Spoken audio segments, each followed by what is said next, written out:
National family health সার্ভের সমীক্ষার পরিসংখ্যান বলছে যে ডেলিভারির পর 70 থেকে 80% মায়েরাই চেক আপের জন্য যায়। তারপরে যে ফলো আপ চেক আপটার দরকার হয়, যেটাও খুব গুরুত্বপূর্ণ, সেখানে পরিসংখ্যানটা একদম নগণ্য বললেই চলে। সার্ভেতে আরও উঠে আসছে যে শুধুমাত্র 15% নতুন মায়েরাই জানতে পারে যে ডেলিভারির পর এক্সারসাইজ বা ব্যায়ামের গুরুত্ব আছে। এখন এই কনফিউজিং পরিস্থিতিতে কেউ বলে বিশ্রাম নাও, আবার ডাক্তারেরা বলে ব্যায়াম করো, কিন্তু কোনটা করা উচিত সেই নিয়ে এই পরিস্থিতিগুলোতে আমরা আর একটু কনফিউজ হয়ে যাই। এখন এই ব্যাপারটা জানা যাবে যদি বিজ্ঞানের ভিত্তি এবং ভারতীয় যে প্রসঙ্গ সেগুলো যদি আমরা আলোচনা করি। সেই উদ্দেশ্যে যদি আমরা এইমস, সিডিসি, এসিওজি, এফওজিএসআই এদের যে বিভিন্ন রকম রেফারেন্স বা বিভিন্ন রকম গাইডলাইন্স আছে সেগুলোকে যদি ফলো করি, তাহলে ব্যাপারটা আমাদের কাছে আরও পরিষ্কার হবে। যেহেতু আমাদের আজকের আলোচ্য বিষয় প্রসব পরবর্তী ব্যায়াম বা পোস্টপার্টাম যে এক্সারসাইজ সেই জন্য আজকে এই সমস্ত ব্যাপারগুলোকে খুঁটিনাটি আলোচনা করে আমরা বুঝতে পারবো কোন কথাটা শোনা উচিত এবং কোন কথাটা শোনা উচিত নয়। ডাব্লিউএইচও, এনএইচএস, এসিওজি, সিডিসি এদের বিভিন্ন গাইডলাইন, বিভিন্ন পাবলিকেশন থেকে জানা যায় প্রসব পরবর্তী যে এক্সারসাইজ সেটা মানব মস্তিষ্কে একটা নিউরোট্রান্সমিটার রিলিজ করায়, যার নাম হচ্ছে এন্ডরফিন। এই এন্ডরফিন পোস্টপার্টাম ডিপ্রেশন কমাতে সাহায্য করে। এমনকি এই পোস্টপার্টাম যে এক্সারসাইজ বা ডেলিভারির পর যে এক্সারসাইজ সেটা ইউরিন ইনকন্টিনেন্স মানে প্রস্রাব ধরে রাখার যে সমস্যা সেটা কমাতে সাহায্য করে। পেলভিক অর্গ্যান প্রোল্যাপস, ইউট্রাস নিচে নেমে আসা, তার সমস্যাকে ঠিক রাখতে সাহায্য করে বা সেই সমস্যাটা হতে দেয় না। ডায়াস্টেসিস রেকটি অর্থাৎ পেটের মাসল দুটো আলাদা হয়ে যাওয়া, এই সমস্যাটাকে ঠিক করতেও সাহায্য করে।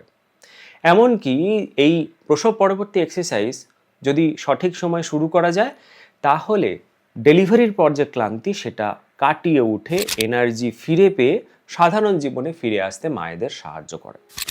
2024 সালের একটা মেটা অ্যানালাইসিসে এটা প্রমাণ হয়েছে যে ডেলিভারির পর এক্সারসাইজ ইউরিন ইনকন্টিনেন্স বা প্রস্রাব ধরে রাখার যে সমস্যা সেটাকে 37% কমিয়েছে, ইউট্রাস প্রোল্যাপসের সমস্যা 56% কমিয়ে দিয়েছে, ডায়াস্টেসিস রেকটি যে সমস্যাটা বললাম সেটা কমাতে সাহায্য করেছে। এমনকি 6 থেকে 8 মাসে এই যে পেলভিক ফ্লোর মাসেল বা পেলভিক ফ্লোরের যে এক্সারসাইজ, অর্থাৎ ইউট্রাসের আশেপাশে যে মাসেলগুলো থাকে তার যে এক্সারসাইজ বা অন্যান্য এক্সারসাইজ, সেগুলো একসাথে ডায়াস্টেসিস রেকটি এবং অন্যান্য সমস্যাকে যথেষ্ট ইমপ্রুভ করিয়ে মায়েদের সাধারণ জীবনে ফিরে আসতে সাহায্য করেছে। অর্থাৎ পোস্টপার্টাম রিকভারিতে এই এক্সারসাইজ এবং ব্যায়ামের বিশেষ ভূমিকা আছে।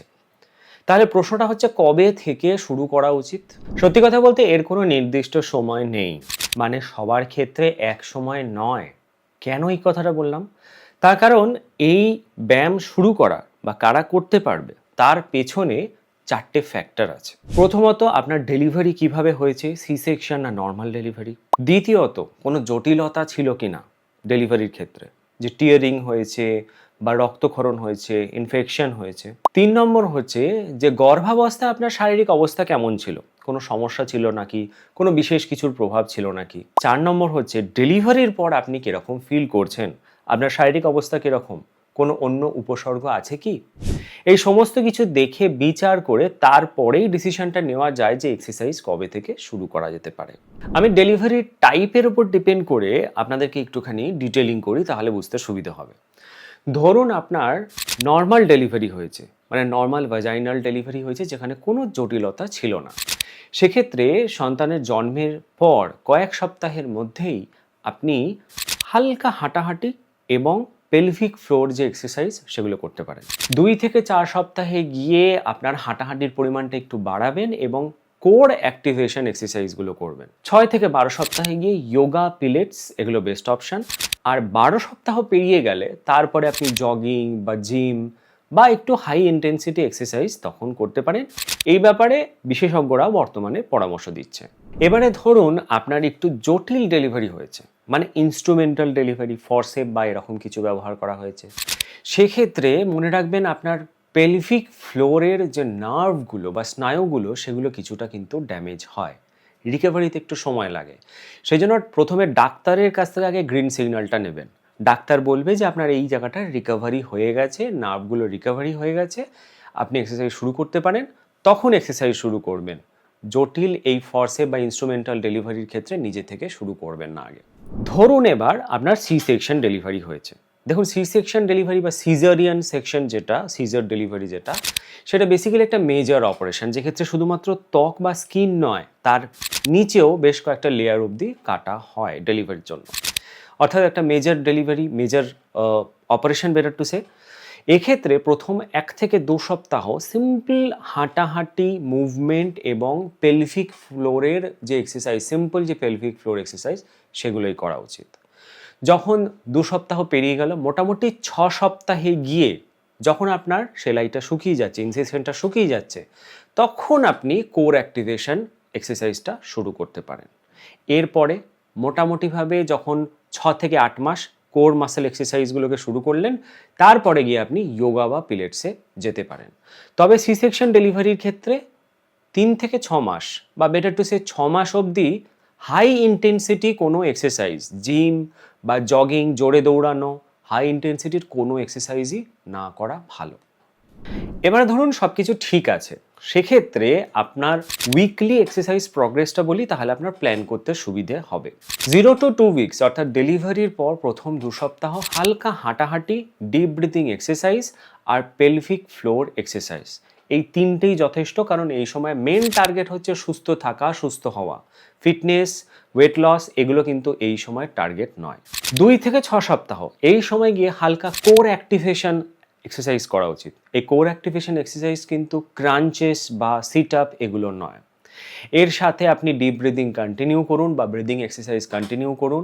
নিজের পশ্চার কারেকশন এবং হাঁটার পরিমাণটা একটু বাড়াতে পারেন। 6 সপ্তাহে বা 6 to 12 উইকসে, 6 সপ্তাহে বেশিরভাগ মায়েরাই ডাক্তারের কাছ থেকে ক্লিয়ারেন্স পেয়ে যায়।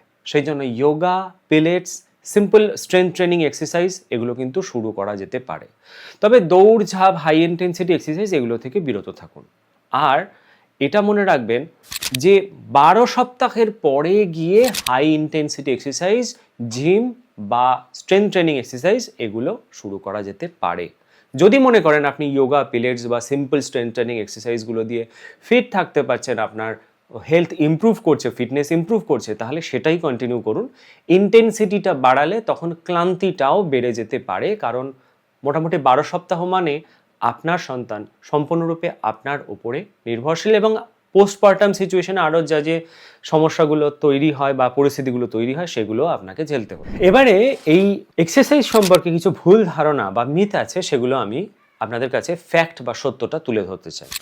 প্রথমত, মনে করা হয় যে এক্সারসাইজ, ডেলিভারির পর এক্সারসাইজ করলে ব্রেস্ট মিল্ক কমে যায়। কিন্তু সত্যিটা হলো, মা যদি শারীরিক এবং মানসিকভাবে সুস্থ থাকতে বা ইমপ্রুভ করতে শুরু করে, তাহলে স্বাভাবিকভাবে ব্রেস্ট মিল্ক প্রোডাকশন ঠিকঠাক থাকে। 2 নম্বর, বলা হয় যে ডেলিভারির পর যত শুয়ে থাকবে, যত বিশ্রাম নেবে ততই ভালো। না, এটা একদমই ঠিক নয়।